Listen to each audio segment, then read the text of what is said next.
Good morning, kids. Hope you all are fine. I am back again with a new story today, and today I am going to tell you a story about Anna. Anna was a small girl, and in this story today, we will learn about how to be positive, how to have a positive attitude towards life, and we should always thank God for whatever He has blessed us with. Right, children? So I want you to open your books to page number 9, and on the top, do you see Anna sings beautifully? That's the story today. So let's read. A small town among the hill of Shimla was a major attraction for many tourists. People came to enjoy its picturesque beauty and history from all over, especially during the summer. Here lived an old man who was very much respected by everyone for his humane disposition. So, ये कहानी एक शिमला में एक लड़की ऐना है उसकी है, और शिमला तो आपको पता है हिल स्टेशन है और वो बहुत ब्यूटीफुल है, इसलिए वो बहुत बड़ा टूरिस्ट अट्रैक्शन है, स्पेशली इन समर्स. ओके, तो वहाँ पे शिमला में एक ओल्ड अंकल रहते थे, एक बूढ़े अंकल रहते थे जो अपने नेचर के लिए बहुत जाने जाते थे. वो बहुत अच्छे ह्यूमन बीइंग थे, सबकी हेल्प करते थे, जानवरों की हेल्प करते थे, एंड वो भी उसी जगह रहते थे जहाँ ऐना रहती थी. One day he went to the market to buy some grocery items, and there his eye fell on a pretty little young girl sitting by the steps of a building, singing a beautiful song. The melody of her music filled the air.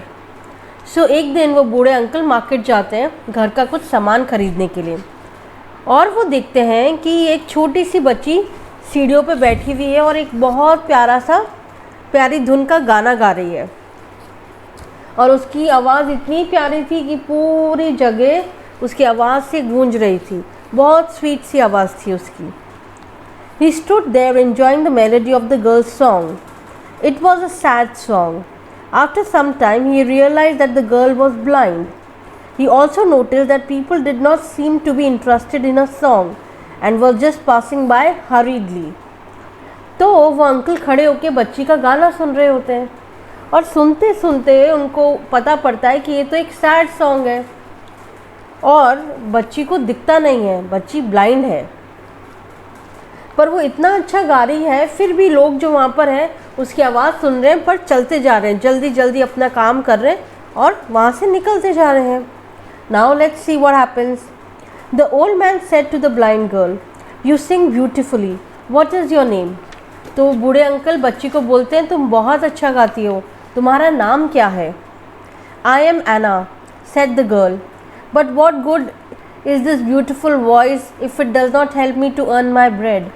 तो बच्ची बोलती है, मेरा नाम ऐना है, और क्या फ़ायदा इतनी अच्छी आवाज़ का, जब इतनी अच्छी आवाज़, मैं इतना अच्छा गाना गाती हूँ पर मुझे कोई भी पैसा नहीं देता है ताकि मैं खाना खा सकूँ, ताकि मैं कुछ पैसा कमा के अपनी ज़िंदगी आगे बढ़ा सकूँ. Child, you are blessed with a sweet voice. It's a nature's gift to you. Recognize your talent and use it to sing joyful song. Happiness attracts people, the man said patting her head. तो वो बूढ़े आदमी बोलते हैं, बेटा तुम्हारी आवाज़ बहुत प्यारी है, बहुत मीठी है, और ये भगवान का तोहफ़ा है तुम्हें. तो अपने टैलेंट को रिकग्नाइज़ करो, अपने टैलेंट को पहचानो और अच्छे गाने गाओ, खुशी के गाने गाओ, हैप्पीनेस के गाने गाओ, जॉयफुल गाने गाओ, सैड सॉन्ग मत गाओ. ऐसा बोल के अंकल ने क्या किया, उस बच्ची के सिर पे हाथ रखा और वहाँ से जाने लगे. अब देखते हैं ऐना क्या बोलती है. Thank you so much for your kind words of wisdom, Anna replied. Anna uncle को कहती है, thank you so much uncle, आपने इतनी अच्छी बात मुझे बोली. I am writing a small message for you. Do as I say and see the result for yourself, the man said, and wrote something in a big letters on a piece of paper. तो वो बूढ़े uncle ऐना को बोलते हैं कि मैं तुम्हारे लिए एक मैसेज लिख के जाता हूँ एक पेपर पे, तुम वैसा ही करो जैसा मैंने तुम्हें बोला है, अच्छे गाने गाओ, खुशी के गाने गाओ. I will come again to you in the evening, so just wait and watch. Uncle बोल रहे हैं मैं वो पेपर पे लिख के जाता हूँ तुम्हारे लिए कुछ, और शाम को आऊँगा और फिर मैं वापस तुमसे मिलता हूँ। Saying this, the man left. Anna, following the old man's advice, sang a happy and rhythmic song.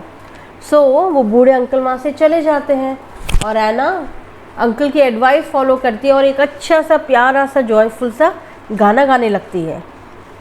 Now when people passed by her, they were not only attracted by the foot tapping music but also by the message which ran like this. So वहाँ से जब लोग जाने लगे अब तो उनको बहुत अच्छा लगा, वो गाना बहुत अच्छा था और वो जो मैसेज वो देख रहे थे वो तो और भी अच्छा लगा उनको। Now let's see what did the uncle write on that paper. The uncle wrote, "My eyes cannot see you for they have no light, but my voice can make your day beautiful and bright." तो uncle ने paper पे लिखा होता है एना के लिए कि मैं तुम्हें आपको देख नहीं सकती हूँ लोगों, बट मैं गाना गा के आपका दिन सुंदर और ब्राइट बना सकती हूँ। And one by one they stopped at the place where Anna was sitting to hear her melodious song. Crowds started gathering around her, and when he had finished, they not only praised her song but also gave her money in appreciation of her talent. तो जैसे ही वो joyful गाने गाने लगी, लोग वहाँ पे आके रुकने लगे, एना की आवाज़ सुनने लगे और अप्रिशिएट करने पर उसकी तारीफ़ करने लगे। अप्रिशिएट का मतलब क्या होता है? तारीफ़ करना, कि आप बहुत अच्छा गाते हो बेटा, और उसको पैसे देने लगे। Anna now understood that one cannot earn by gaining sympathy but by spreading joy and happiness among people. Anna को समझ आया कि आप कमा तभी सकते हो, आपकी कमाई तभी होगी जब आप दूसरों को खुश करोगे। आप सिंपैथी से पैसा नहीं कमा सकते हो, आप बेचारा बन के पैसा नहीं कमा सकते हो, ठीक है? तो आपको हमेशा अपने सराउंडिंग्स में खुशी फैलानी चाहिए। Soon she began to be talk of the town and was offered a job as a singer in a hotel. Today she is successfully giving live performances and people gaga over them. अब एना इतनी अच्छी singer बन गई थी कि उसको hotel वाले ने एक एज अ सिंगर जॉब दिया और वो होटल में गाना गाने लगी और अपना पैसा कमाने लगी और अपनी ज़िंदगी खुशी से जीने लगी। So kids, we should always be thankful for what we are blessed with, right? And we should always help each other, love each other and spread happiness. हमें भगवान ने जो भी दिया है उसके लिए हमें भगवान का हमेशा शुक्रिया अदा करना चाहिए। हम जैसे भी हैं, हमको भगवान ने बहुत टैलेंट दिया है। We should always know our talent, हमें अपना टैलेंट आगे बढ़ाना चाहिए, राइट? जैसे मैंने आपको पहले भी बोला था, कोई बहुत अच्छा सिंगर होता है, कोई बहुत अच्छा डांसर होता है, कोई बहुत अच्छा पेंटर होता है। ये सब गॉड गिफ्टेड टैलेंट्स है बच्चों। तो वी जैसे भी हम हैं, we should always thank God for giving us this life and making us special as we are, right? And we should always love each other and spread happiness.